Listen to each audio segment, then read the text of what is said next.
A presença de Deus desde quando eu cheguei aqui. Antes mesmo de começar, antes da escola bíblica começar, estavam as meninas fazendo a coreografia. E a presença de Deus estava notória aqui. Glória a Deus, aleluia. Quando Deus dá uma palavra para a gente, Ele testa essa palavra na nossa vida. Se vocês aí pretendem um dia pregar ou prega, sabe muito bem o que eu estou falando. E se você pretende isso, pode ter certeza que você vai ser testado.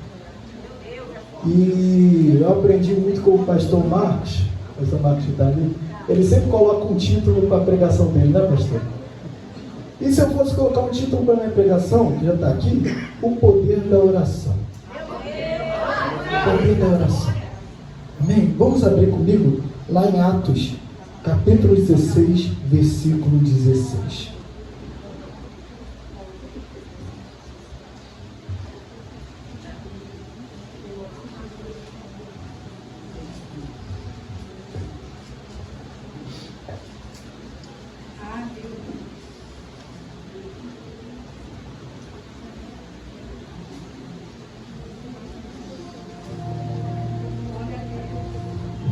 Aleluia. Amém? Todo mundo abriu comigo? Amém. Está logo depois dos evangelhos. Mateus, Marcos, Lucas, João, vem Atos. Amém? Glória a Deus. Posso ler para os irmãos? Amém. Diz assim: Paulo e Silas na prisão. E aconteceu que, indo nós à oração, uma certa jovem possuída por um espírito de adivinhação nos saiu ao encontro, a qual dava grande lucro aos seus senhores adivinhando. Esta, seguindo a Paulo e a nós, gritava, dizendo: Estes homens são servos do Deus Altíssimo, que nos mostra o caminho da salvação. E isto ela fez por muitos dias. Mas Paulo, perturbado, voltou-se e disse ao Espírito: Eu te ordeno, em nome de Jesus Cristo, para sair dela. E ela saiu na mesma hora. E vendo seus senhores que a esperança do seu lucro tinha desaparecido, agarraram a Paulo e Silas e o arrastaram ao mercado até aos governantes. E tendo levado aos magistrados, disseram: Esses homens, sendo judeus, perturbam demais a nossa cidade. Ensinam costumes que não nos é lícito receber nem observar, visto que somos romanos. Agora vamos lá, no 24, diz assim. No 23, depois de dar-lhes muitos açoutes, o lançaram na prisão, ordenando ao conselheiro que os guardasse com segurança, o qual, tendo recebido tal ordem, os lançou na prisão interior e prendeu os seus pés no tronco. Perto da meia-noite, Paulo e Silas oravam e cantavam louvores a Deus, e os outros prisioneiros escutavam. Glória a Deus, aleluia. Glória a Deus. Meus amados, pode se sentar. Poder da oração, meus amados. As coisas, hoje eu vi a manifestação de Deus. Alguns irmãos sabem que eu trabalho numa igreja todo domingo pela manhã, já fazem alguns anos. E ao chegar lá hoje, o pastor dessa igreja ordenou todo mundo orar. E foi muito forte, eu senti muito o poder de Deus. Muito. E o tema está voltado exatamente sobre a oração da igreja. Quando a igreja ora.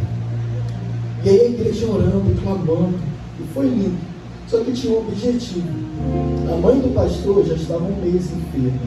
É uma mulher que eu gostava muito de coração, sabe? Uma pessoa maravilhosa. E a gente orando, clamando. Mas a gente orava com tanto fervor, meus amigos. Orávamos muito, temos as mãos, nos ajoelhamos, nos louvamos. Pensa, parecia até a igreja primitiva, logo no começo lá com Pedro. Mas a gente orou muito, meus amigos, e sentia muita presença de Deus. Depois de quase uma hora, a gente orando, clamando. Quando terminamos, o telefone do pastor toca. A mãe dele tinha morrido. Aí eu pergunto para os irmãos: é o fim? Porque a gente orou para que a vontade de Deus seja feita. A gente não diz se ele fizer, ele é Deus, se não fizer, ele é Deus. Você não ouve isso? É fácil eu estar aqui dizendo isso quando não sei a minha mãe. Mas o pastor ali teve certeza da salvação também. A mulher de Deus que criou os filhos no caminho de Deus. E essa mensagem que eu li para os irmãos, eu abri a Bíblia há uns dias atrás e essa mensagem estava aqui. E eu já tinha em mente qual seria o tema. Deus deu um tema à mensagem. E também Deus deu um propósito. Propósito. Existe alguém aqui que através de uma oração vai mudar a história da sua família. Vai mudar a história da sua vida. Então vamos lá. A Bíblia conta sobre Paulo e Silas. 2 homens de Deus. 2 homens usados por Deus. Isso não tem dúvida. Paulo, gosto muito de Paulo. Fico imaginando ter a essência que Paulo teve. A eloquência, o jeito de Paulo falar, a inteligência. Paulo era um homem culto. Paulo era um homem amável. Paulo era um homem que em qualquer lugar que chegava, até os inimigos de Paulo gostavam de Paulo. Quando Paulo estava lá no mar, a Bíblia conta que Paulo estava no barco e ele ia ser julgado em Roma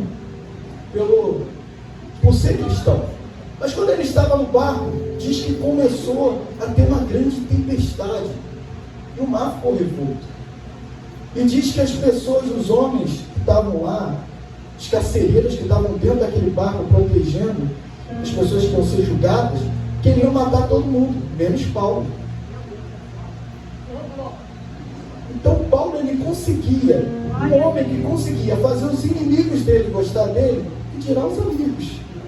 Pense num homem querido, era Paulo. Mas a gente está falando de Paulo, não de Saulo. Parece até uma bipolaridade, né? A gente está falando de um homem perseguido. Mas lá atrás, lá no começo de Atos, fala de um perseguidor.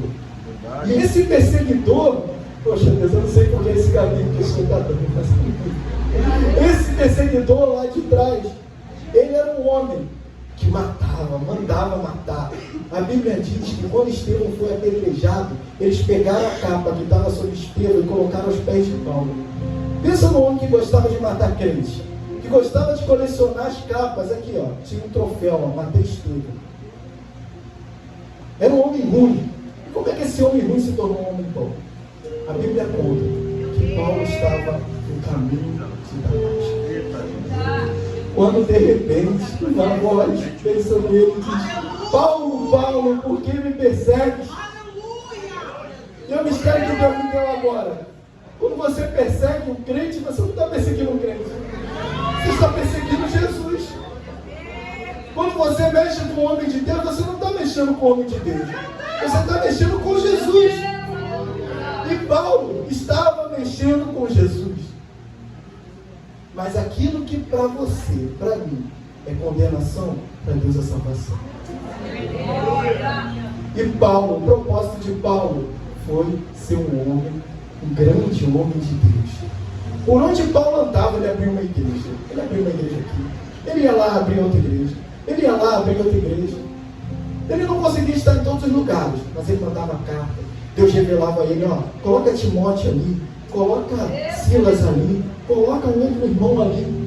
E assim Paulo foi construindo igrejas e foi pregando o genuíno evangelho. Porque naquele dia que Paulo estava no caminho de Damasco, teve encontro com Deus, ele ficou cego. A Bíblia diz que ele ficou cego. E quando ele foi levado, ele entrou numa casa, ficou lá um tempo. Um profeta chamado Ananias recebeu de Deus a seguinte coisa: vai lá, que tem um homem te esperando. Ananias, como um profeta, falou amém. Só que ele não sabia que aquele homem era o pior homem que tinha na época. Era um homem que a Bíblia diz que perseguia.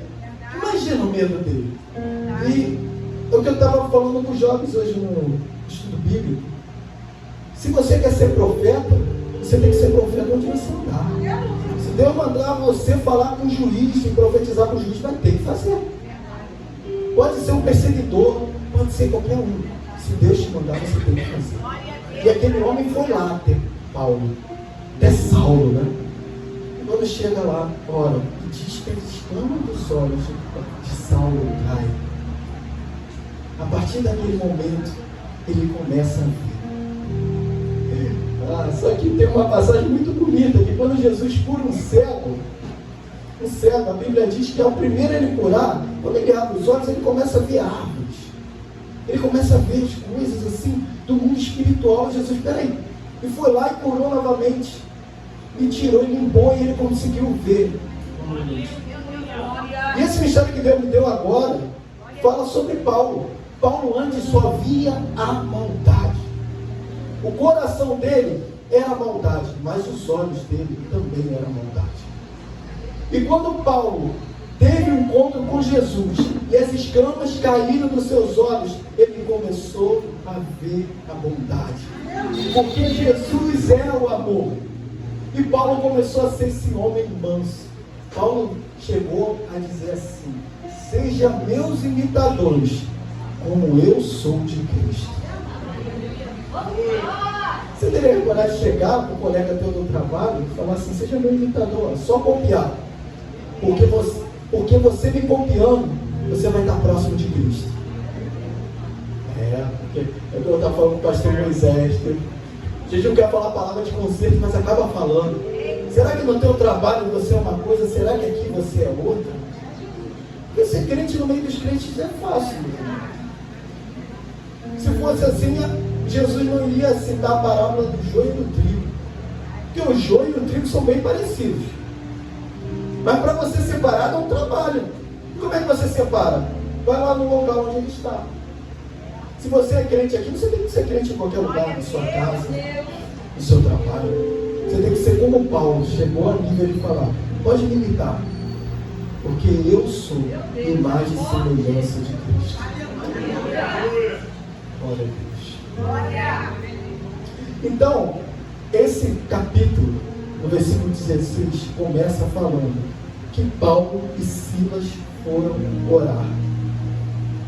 Paulo e Silas foram orar. Como diz aquele hino da Gabriela Rocha, eles poderiam estar em qualquer outro lugar, mas a presença de Deus atraiu eles. E eles foram orar.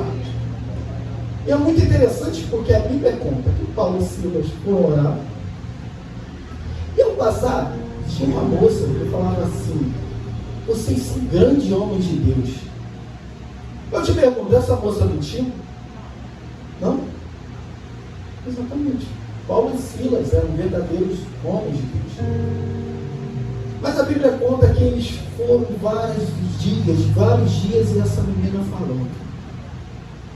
E a gente tem o Espírito Santo, a gente sabe quando é Deus e quando é o diabo falando. Porque o diabo reconhece quem é homem de Deus. Sabe? Porque ele ali eu não mexo. Que ele ali eu não posso acusar. Porque ele é o acusador. Mas o que adianta ter o elogio do diabo, gente? Não vale de nada. É que eu estava falando com os jovens, eles podem confirmar. É melhor uma crítica bem feita do que um elogio falso. E até um elogio bem feito. Eu aprendi muito isso com o tempo.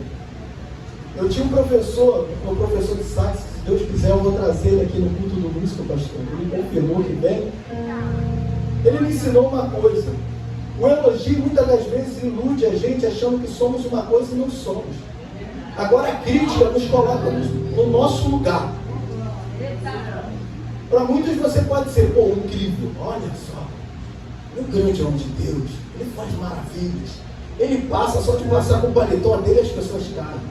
Não estou dizendo que Deus não faça isso. Deus faz, Deus usa quem Ele quer. Mas também Deus não quer o teu ego lá em cima. É melhor Deus te corrigir, porque a Bíblia fala: a tua vara e o teu cajado me consolam. A correção de Deus é tão boa que ela serve até para te consolar. É melhor uma correção de Deus. Deus fala: ó, essa área da tua vida não está certa, do que você ficar ouvindo elogios do que não é para ouvir. Deus, Ele não quer só te ver aqui pregando, não quer só te ver fazendo multidão aceitar Jesus, não. Ele quer te ver salvo. Porque a Bíblia vai dizer que no último dia muitos vão chegar e vão falar: no teu nome eu curei, no teu nome eu salvei. E Jesus vai falar o quê? Afasta de mim, maldito, porque eu não vos conheço. Não adianta. O dom e o chamado não faz de você salvo. Não Você pode ter dom para pregar para multidões. Existem cantores de outros estados. Você pode ter dons de tocar e as pessoas sentirem a presença de Deus e chorar. Existe cantor de sofrência que faz todo mundo chorar. E aí? Agora, o que diferencia um homem comum de um homem de Deus é o Espírito Santo. É o Espírito Santo. E quando você tem um encontro com Jesus, com o Espírito Santo, assim como Paulo teve, você se torna outra criatura. Você já não se preocupa mais com os elogios. Você se preocupa com a verdade. Porque Jesus é a verdade e a vida. Glória a Deus, aleluia. E Paulo ficou incomodado com o elogio daquela menina. E expulsou o demônio que estava sobre aquela menina. E libertou aquela cidade de uma mentira. Quanta gente não foi iludida pelaquela menina, dizendo várias coisas, e não aconteceram, porque não era Deus. Em vez de chegar para Paulo e falar, obrigado, Paulo, agora vamos ficar com nossos olhos abertos. Não. Eles ficaram revoltados. Eles preferiram viver na mentira do que viver na verdade. E quantos estão vivendo na mentira, achando que estão vivendo na verdade? Quantos, gente? Quantos vivem uma vida de mentira? Vivem uma vida de falsidade? É uma coisa totalmente diferente da realidade. No mundo parece que é a pessoa mais feliz do mundo, mais rica do mundo, mas o coração está podre. É ódio, é tristeza.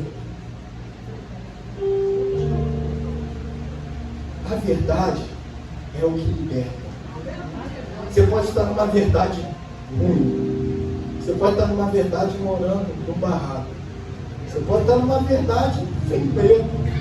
Você pode estar na verdade sendo o único da sua família no caminho do Senhor. Mas é pela verdade que você vai ser salvo. É pela verdade que Ele muda a sua história. Ele veio aqui para mudar histórias essa noite. Eu tenho certeza que Ele veio para mudar histórias essa noite. A Bíblia não conta mais sobre essa menina. Mas eu fico pensando, imagina quantos anos ela estava andando no caminho da escuridão. Até ter tido um encontro com Jesus. Porque aquela menina foi salva. E o inimigo saiu do corpo dela. Mas a voz de Paulo entrou. E a voz de Paulo era a voz do Espírito Santo. E quando o Espírito Santo entra na tua vida, o mal não pode ficar. Eu fico imaginando como deve ter sido a vida daquela menina depois disso. Porque a Bíblia diz que os senhores dela ficaram revoltados e levaram Paulo para ser julgado. Os senhores dela. Ela poderia ser uma carcereira, ela poderia ser uma prisioneira, poderia ser uma escrava. Ela estava sendo escrava da mentira, escrava do pecado. Muitos de nós um dia lá fora já fomos escravos do pecado. Até termos um encontro com Jesus. A Bíblia não conta mais sobre ela, mas eu tenho certeza que aquelas correntes que estavam sobre ela caíram. E depois dele ter sido levado a julgamento por ensinar a verdade, eles ficaram revoltados. Eles somos romanos e esse homem é judeu. E ele está nos ensinando coisas que não deveríamos aprender. Olha só. É assim um cristão lá fora. Quando você prega de Jesus e as pessoas não querem te ouvir. Eles não querem conhecer a verdade. Aí já é questão deles. O nosso trabalho é ser como Paulo e Silas. Independente da circunstância, falamos a verdade. E ele foi e pregou a verdade naquele povo.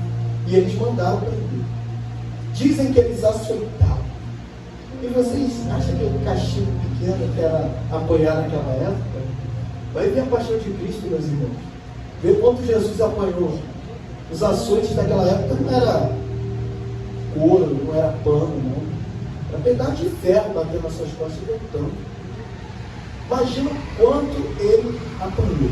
Ele e Silas. Isso que é bonito de você perceber que Paulo não estava sozinho. Paulo tinha o Espírito Santo, mas também estava com um amigo do lado. Quantas vezes você passou por momentos de ser açoitado? E digo isso espiritualmente. De Se você sofrer, está sofrendo, mas tem aquele amigo mais chegado que irmão, como diz lá no provérbio. Tem aquela pessoa que no momento da aflição você liga: oi, preciso desabafar, não aguento mais estar sozinho. E se você não tem esse amigo, te recomendo ficar firme aqui na igreja, porque aqui é o melhor lugar para se achar amigo. E Paulo e Silas apanhavam. Nossa, depois de ter apanhado, vocês acham assim: agora eles vão ser livres, né? Não, já tá bom, eles não conseguem nem andar mais, já apanharam o suficiente. Não, aí jogaram os dois na prisão. E a Bíblia vai contar, logo mais à frente, que as feridas ainda estavam abertas, não tinham sido cuidadas. Eles não tiveram tratamento, não apanharam, depois alguém foi lá, vou cuidar das suas feridas. Não, eles apanharam e ficaram com as feridas abertas. Eles apanharam e ficavam, imagina, numa prisão acorrentado, numa posição ruim, com as costas todas machucadas, o corpo todo dolorido, depois de ter levado uma surra. Mas a Bíblia conta que à meia-noite, Paulo e Silas oravam e cantavam hinos a Deus. Vou dizer de novo: à meia-noite, Paulo e Silas louvavam e oravam. À meia-noite. Imagina, depois de ter apanhado tanto, a única coisa que você quer é descansar. Eu quero dormir para ver se essa dor passa. Ou você não consegue dormir, mas você fica louvar. Como é que eu vou louvar no momento da aflição? Aí eu me lembro de Davi. Por que Davi era segundo o coração de Deus? Porque a Bíblia conta que quando Davi perde seu filho, ele se arruma e vai para a casa do Senhor. É vocês aqui. É a pastora quando perdeu o irmão dela. É o pastor quando perdeu o irmão dele. Semana passada eu estava aqui em cima do altar. É quando Deus, lá quando Jesus fala lá em João: estou à procura dos verdadeiros adoradores, que me adoram em espírito e em verdade. É nesse momento. Adorar quando tudo vai bem, orar quando está tudo bem, é fácil. Agora, orar depois de ter apanhado, orar depois de estar sendo preso, orar depois de ser humilhado, é difícil. Agora, orar e louvar depois de tudo isso, que orar, no momento de mais angústia nossa, a gente ora, a gente dobra o joelho e ora, a gente pede a Deus para mudar as coisas. Agora, louvar. Imagina, eles lá, Silas, Paulo está doendo muito, ele, santo, santo, santo é o Senhor. Aí Paulo: Silas, eu estou com muita dor nas costas. Ele: louvado seja o Senhor, vamos adorar, porque é adorando que a dor passa, é orando que Deus vai mudar esse quadro. Não é ficando quieto que Deus vai mudar o quadro, é orando, é adorando, é louvando.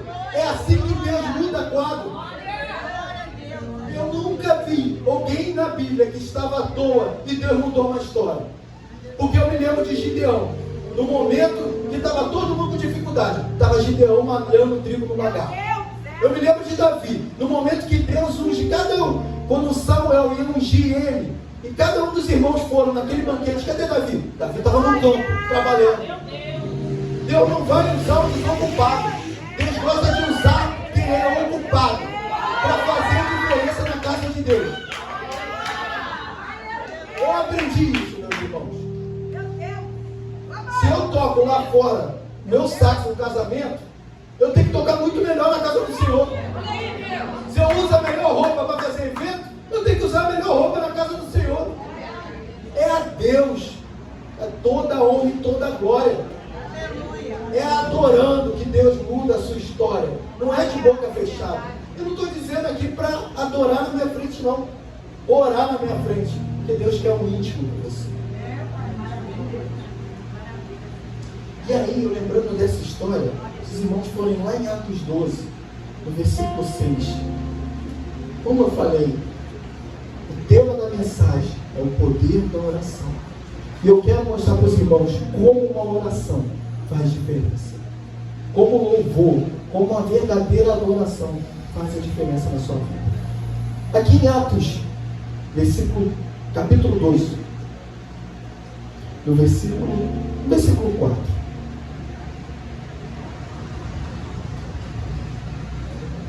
Não, o versículo 5 diz assim: portanto, Pedro era guardado na prisão, mas a igreja fazia oração sem cessar por ele.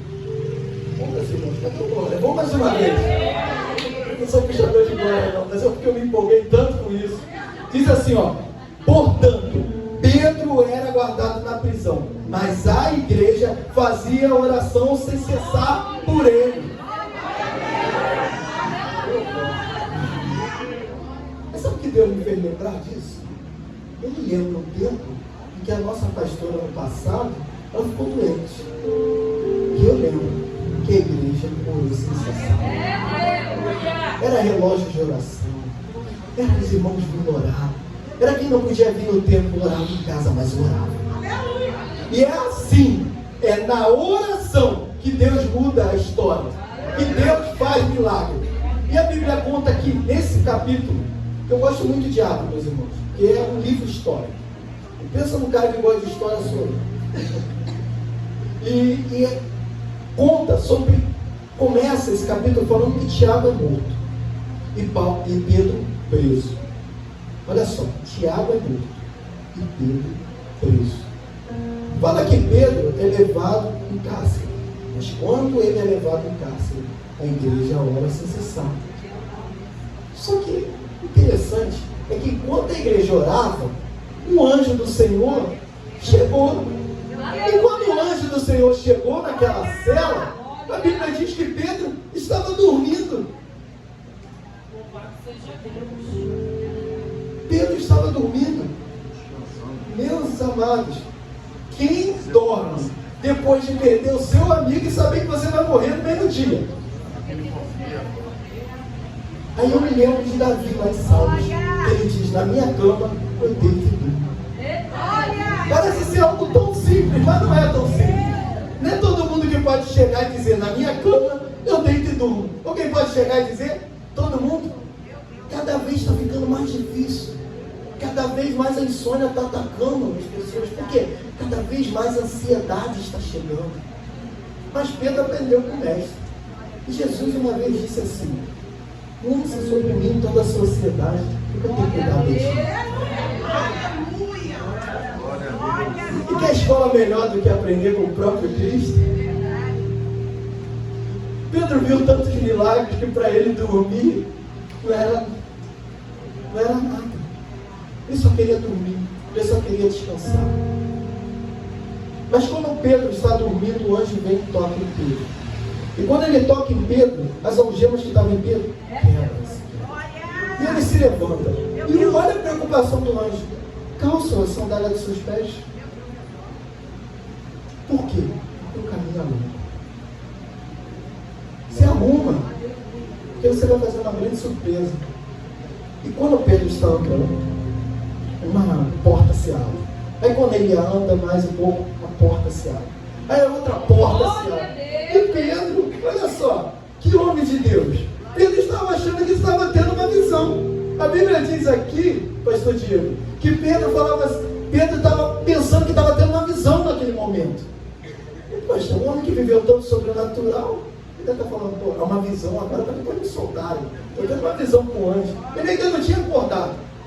Mas quando abre a última porta, Pedro já estava andando e o anjo fala: segue reto, porque naquela casa a igreja está orando por você. Vou dizer mais uma vez: pode seguir, que na tua casa tem alguém orando por você. Pode seguir, porque na tua igreja tem alguém orando por você. E Pedro segue. Quando ele bate na porta, é muito interessante. Pedro vai e bate na porta. A irmã vai lá atender Pedro. Olha, Pedro, e volta. E vai lá contar para os irmãos. E a Bíblia diz que Pedro continua batendo na porta.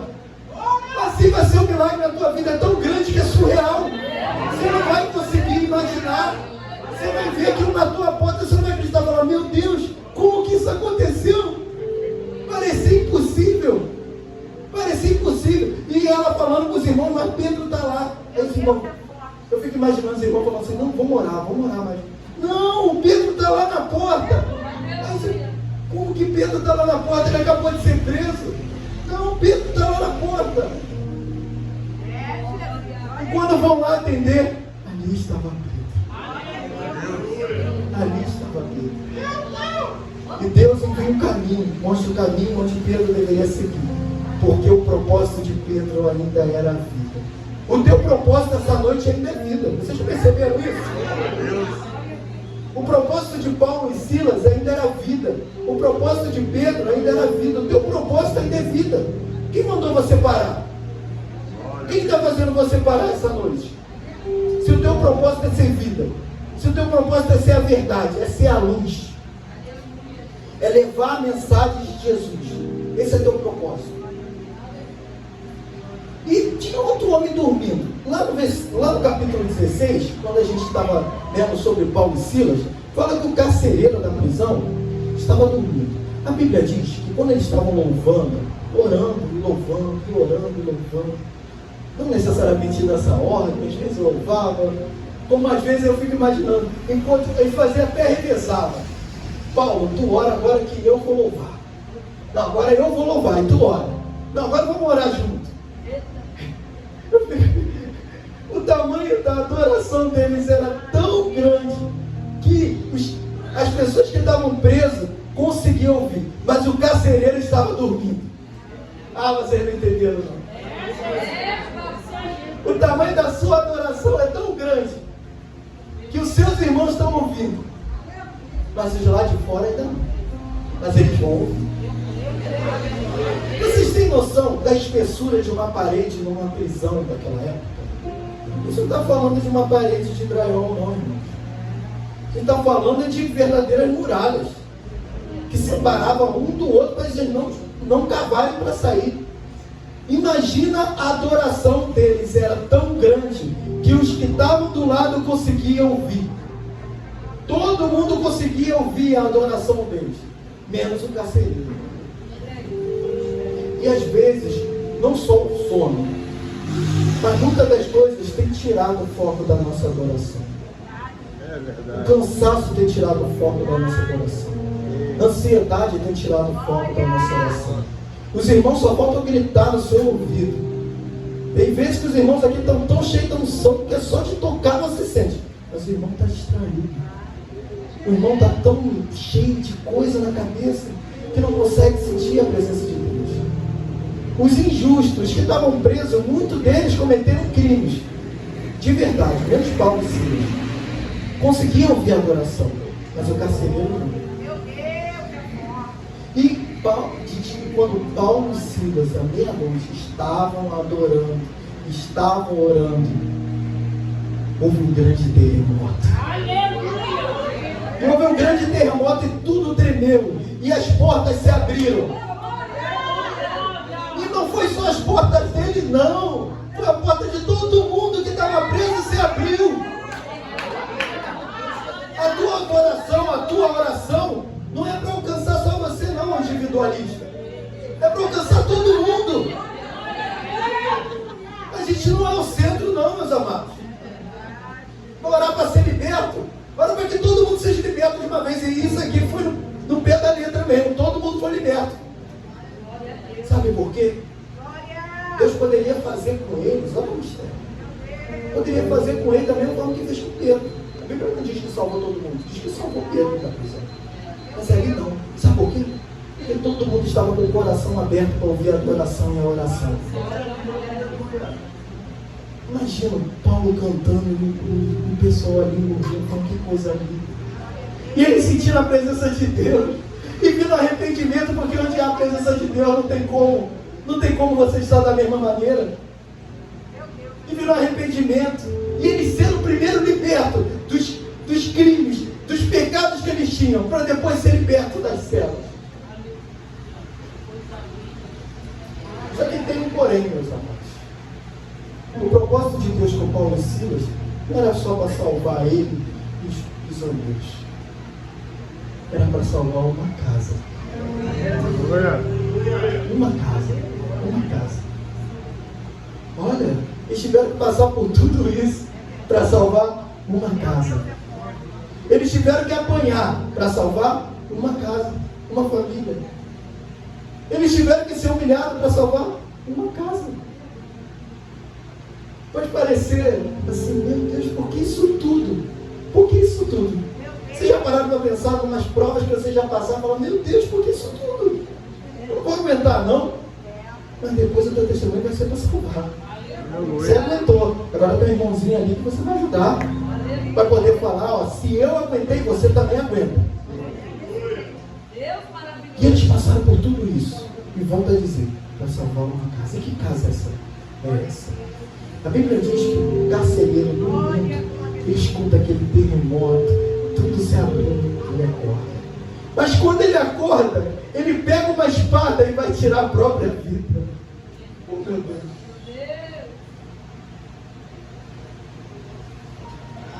Naquela época, se você vacilasse no teu serviço, você era morto.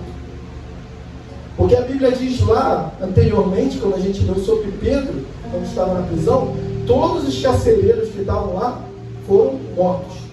Porque fizeram um trabalho negligente. Mas como eu disse, naquele dia Deus queria trazer vida. Naquele dia Jesus queria trazer salvação a todo mundo. Todo mundo. Até o irmãozinho que passou em frente à prisão deve ter sentido a salvação de Deus chegar na vida dele. E aí, naquele momento que ele pega a espada para se matar, Paulo grita, não faça isso. Não faça isso. Aí eu te pergunto, o que faz você estar aqui hoje? Porque eu conheço gente que poderia não estar aqui. Eu conheço gente que no momento que ia tirar a própria vida, lembrou das palavras de Jesus. Não faça isso. O que está querendo tirar a sua vida? Não é maior, não é o que te prometeu?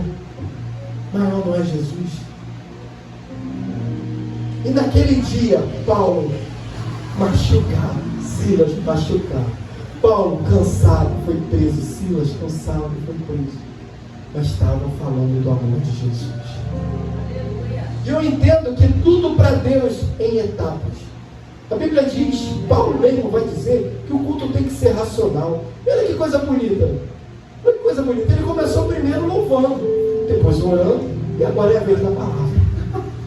Glória! Agora é a vez da palavra. E a palavra estava para quem? Estava o carcereiro. Carcereiro. Ele pode ter chegado atrasado, sabe, no culto. Ele não viu a oração, porque estava dormindo. Ele não viu a adoração, porque estava dormindo. Mas ele viu a salvação. Porque quando os olhos dele se abriram, a palavra chegou no coração dele. Aí a Bíblia me mostra lá no livro de Atos mesmo, fala de um jovem chamado Eutico. Fala sobre que Paulo estava pregando e estava linda aquela pregação. Diz que ele ficou horas pregando e já estava à noite ele pregando e as pessoas ouvindo. Mas tinha um jovem chamado Eutico que resolveu dormir na janela da casa dele. E Paulo pregando e o jovem dormindo. E Paulo pregando e o jovem dormindo, até que pum, o jovem cai. E aí Paulo vem, é muito forte isso. E todo mundo apavorado.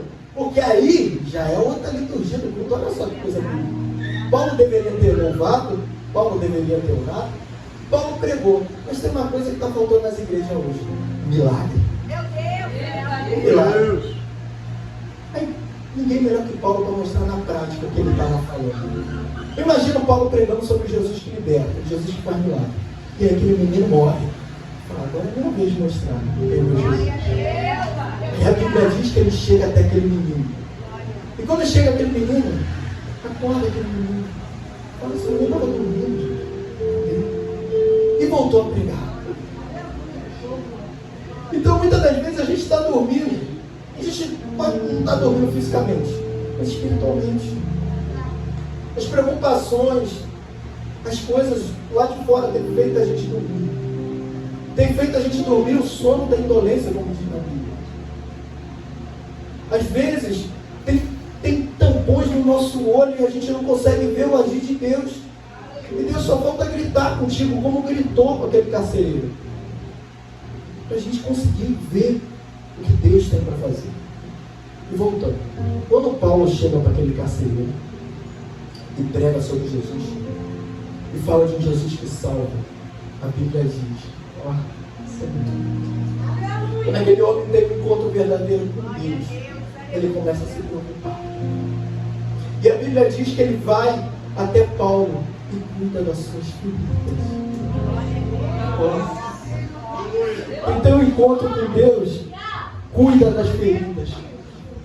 A Bíblia vai dizer que existia um homem, um bom samaritano, e que naquele momento passou um homem, caiu, apanhou, caiu, roubaram ele, e passou um sacerdote, e estava atrasado no culto, né? Foi direto.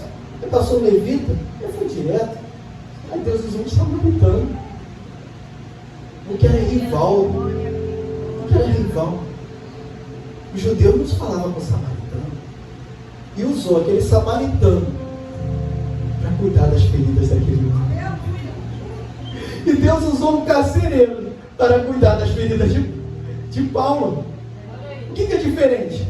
O homem que estava ali para cuidar de Paulo, para deixar Paulo sofrer. Paulo tinha que estar do pior jeito possível, na pior prisão possível. É aquele homem que se preocupa em cuidar das feridas de Paulo e Silas. Quando a gente tem um encontro verdadeiro com Cristo, a gente não se preocupa mais com eu, mas sim o que eu posso fazer. Como eu posso ajudar? Como eu posso mudar a vida dessa pessoa? Como eu posso curar as feridas dessa pessoa? E o mais bonito é que a Bíblia diz que ele leva Paulo e Silas para a casa dele.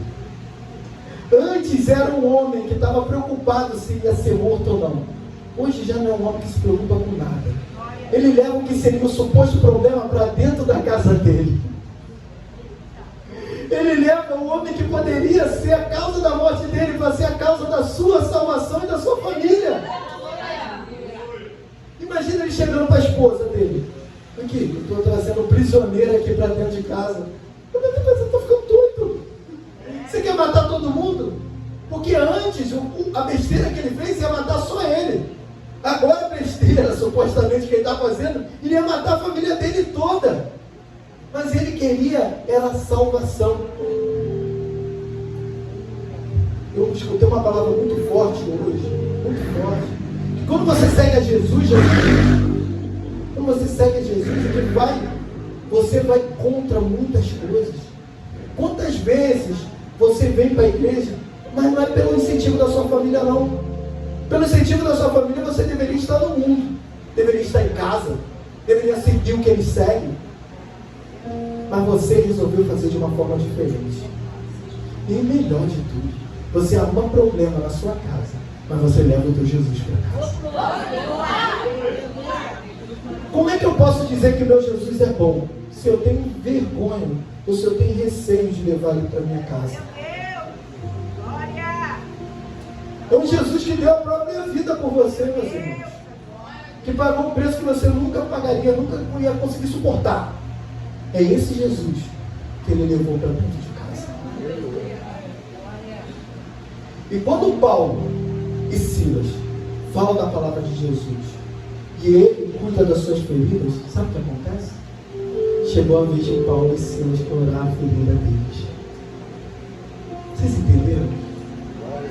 Quando ele tem um encontro verdadeiro com Cristo, ele não se preocupa mais com ele, mas se preocupa em ajudar o próximo. E quando ele ajuda o próximo, Deus faz um milagre na família dele. E o que Deus usou Paulo e Silas para fazer? A Bíblia diz que depois de Paulo e Silas curar da ferida deles, depois de ele cuidar da ferida de Paulo e Silas, Paulo e Silas batizam ele. Ah, mas não para por aí. Eu não falei lá anteriormente que o propósito disso tudo era para salvar uma casa? O propósito de quase morte, o propósito dele ter apanhado, o propósito de acontecer um terremoto, era para salvar uma casa. E quando ele faz isso, batiza ele batiza a esposa dele também, ele batiza os filhos dele também. E todos a partir daquele momento são cristãos. Aí se você voltar lá atrás, você lembra de uma cidade inteira que estava perseguindo Paulo. Então você lembra de uma casa que recebeu Paulo. Volto a dizer, você lembra de uma cidade inteira perseguindo Paulo, mas você vai lembrar só de uma casa que recebe Paulo. Quantas das vezes a gente é rejeitado? Pode ser rejeitado pelo mundo, mas Jesus sempre nos recebe de volta. Jesus sempre nos recebe de volta. E como o jovem gosta do Thales, né? Ele dá aquele abraço na gente que tira o nosso pé do chão. Esse louvor é lindo. É assim que ele nos recebe. Sabe quando você recebe, encontra aquela pessoa que estava perdida há tanto tempo, você dá aquele abraço apertado na pessoa que só volta a sufocar a pessoa. É assim que Jesus nos recebe. Aleluia, Deus. Jesus sempre nos recebe de volta. Glória! Mesmo a gente às vezes sendo acusador.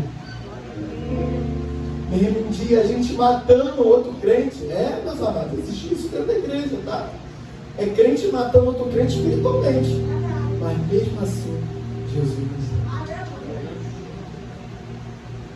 E mesmo a gente querendo a aceitação do mundo, a Bíblia vai dizer: o que adianta ganhar o mundo e perder a sua salvação? Paulo não ganhou aquela cidade, mas Paulo ganhou uma família para Cristo.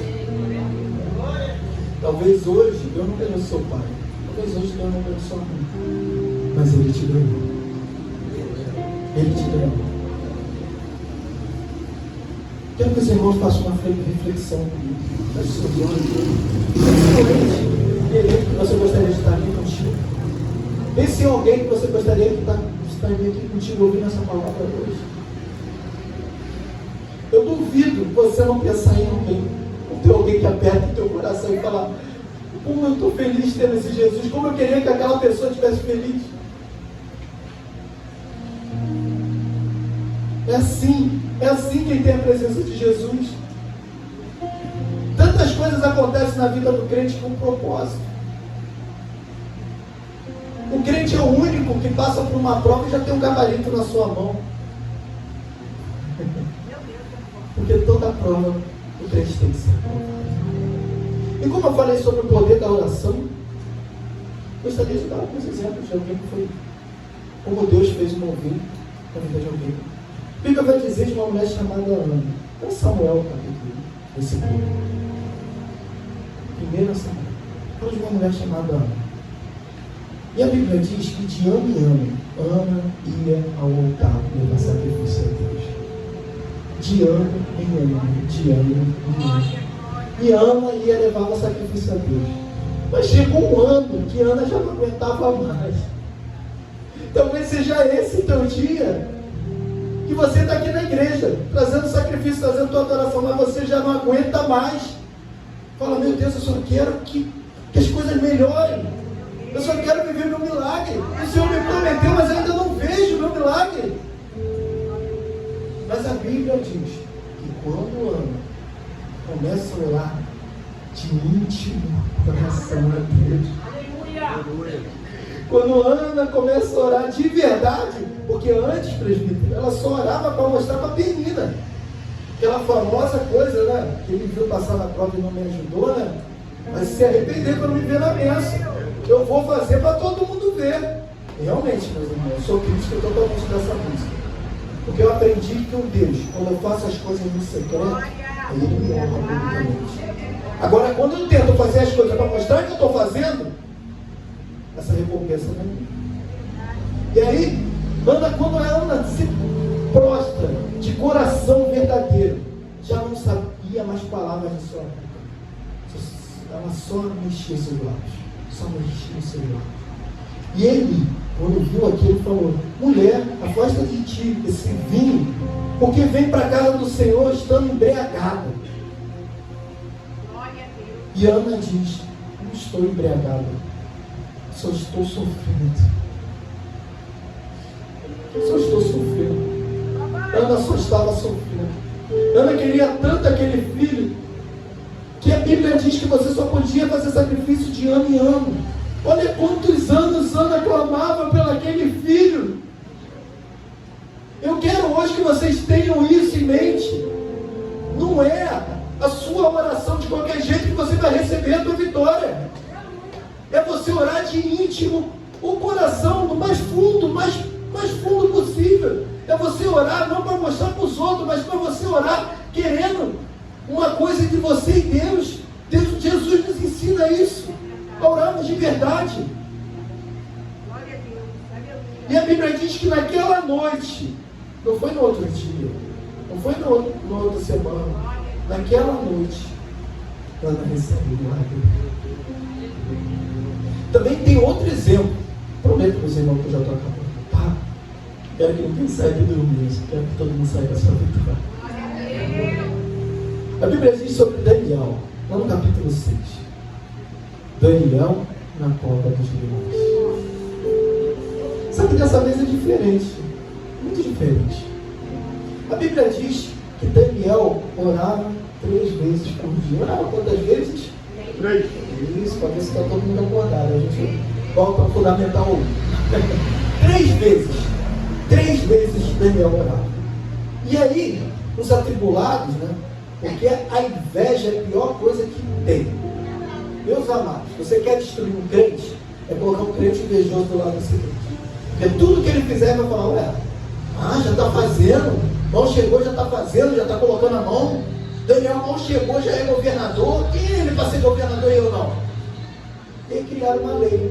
Eles queriam achar algum defeito em Daniel, mas não tinha um. A única coisa que eles poderiam acusar Daniel era a sua oração. Glória a Deus. E Daniel orando 3 vezes ao dia, eles viram e criaram um decreto que só poderiam orar a um Deus, mas aquele não era o Deus de Israel. E um dia, tu acha que Daniel iria se corromper? Quem é você na Babilônia? Quem é você, como a pastora disse, na festa de família? Porque o crente tem que frequentar a festa de família assim, tá? Não adianta falar que não. Se você tiver certo, como é que eu chego, peço para um tio meu ir para a igreja comigo, só que eu não consigo nem ir no aniversário do meu tio. Eu me acho tão especial que eu não posso nem pisar na casa de alguém familiar meu, porque eu sei que lá tem bebida. Ué, no casamento Jesus transformou água em vinho. O mal que está ali, Jesus pode transformar. Acabou. Mas você tem que aprender é que Deus coloca no lugar que Ele quer. Se Ele quiser colocar você na casa de algum parente teu, que tem bebida, que tem pagode, se você estiver firme em Deus, você não vai se corromper. E Daniel estava na Babilônia e ele não se corrompeu. E quando ele estava orando, aqueles homens viram Daniel orando. E Daniel tinha um hábito muito interessante. A Bíblia diz que Daniel sempre orava na janela. Mas por que Daniel sempre orava na janela? É muito interessante porque Daniel orava na janela, porque lá da janela ele conseguia ver o templo. Ele poderia pensar, estou aqui, não posso ir até o templo, mas o meu pensamento vai até lá. O meu pensamento vai até o templo. Muitas das vezes você é doente, fala, só queria estar na igreja, mas a minha mente está lá na igreja. Só consigo pensar de estar lá com os irmãos, porque é muito diferente. Os irmãos podem até falar, meu Jesus está em casa também. Se eu chegar na minha casa, meu Jesus está lá, tá? Mas Ele quer você tendo, compartilhando com seus irmãos. Por isso que Ele fez a ceia para você estar em comunhão com seus irmãos. E Daniel estava ali naquele momento orando a Deus. E eles veem aquele homem, vê Daniel orando a Deus e fala para o rei Dário. E Daniel é preso. Só que a oração que eu quero falar para os irmãos, essa é uma oração diferente. Essa já não é a oração de Daniel que vai salvar Daniel da cova dos leões, não. Porque Daniel já tinha certeza da sua salvação. Mas a Bíblia diz que quando Daniel é jogado na cova, o rei pede para não levar instrumento nenhum para o quarto dele. Pede para todo mundo sair. E o rei começa a jejuar e orar pela vida de Daniel. Quem te perseguiu, que está orando para você ser salvo? Olha só como é que são as coisas. Não era um decreto do rei, agora é o rei. Mas sabe o que é diferente? Que o rei ele não está adorando aquele Deus lá que ele fez, não. Ele estava orando e jejuando ao Deus de Daniel. É nesse momento que as pessoas vão ver o Deus teu. É no momento que você ora e acontece uma cura, que eles vão ver o Deus de Daniel na sua vida, o Deus de Paulo na sua vida, o Deus de Ana na sua vida. É no momento que Deus toca na sua vida, que as pessoas começam a ver Deus em você. E para terminar, quando aquele rei começa a orar por Daniel, a Bíblia vai dizer que no outro dia, depois de ter jejuado, orado, ele chega lá e Daniel está intacto. Não tinha uma ferida em Daniel, estava intacto. E depois disso tudo, o rei vai lá no livro de Daniel e o rei faz um decreto. E o decreto fala: há poder no Deus de Daniel. Há poder no sangue de Jesus. Há poder no Deus que faz milagres. Porque isso de você chegar aqui e dizer: eu aceitei Jesus. Foi Jesus que te aceitou. Foi Jesus que entrou na sua casa. Foi Jesus que te resgatou. Você é importante para Jesus. Assim como Jesus quis alcançar aquela família. Assim como Jesus quis alcançar a vida daquele rei. Aquele rei não se converteu dos atos que ele fez. Mas aquele rei não pode chegar para Deus e falar que não teve encontro com ele. Todos nós temos uma oportunidade de ter encontro com Jesus. Poucos aceitam essa oportunidade. Eu quero que os irmãos aceitem essa oportunidade essa noite. De ter um encontro verdadeiro com Cristo. Ah, mas eu já estou na igreja há 20 anos, há 30 anos. Ah, eu estou na igreja já há 1 ano, 5 anos, eu estava aqui desde o início, desde quando abriu essa igreja. Pedro estava andando com Jesus há anos. E Pedro não teve encontro verdadeiro com Jesus. O coração de Pedro só muda depois dele ter negado Jesus 3 vezes. Ele percebe o Jesus que ele estava negando. Não adianta, você pode andar colado com a pastora, colado com o pastor aqui. Se você não quiser esse Jesus, não vai adiantar de nada. A pastora vai ser salva, você não.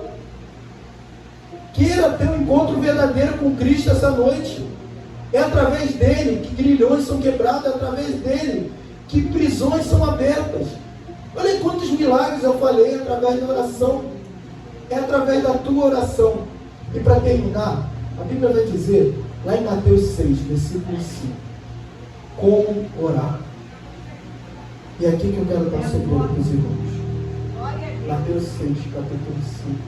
Mateus 6, versículo 5. Diz assim: quando tu for orar, não ore como hipócrita, que fica no templo em pé de voz alta, mostrando a todos que ora.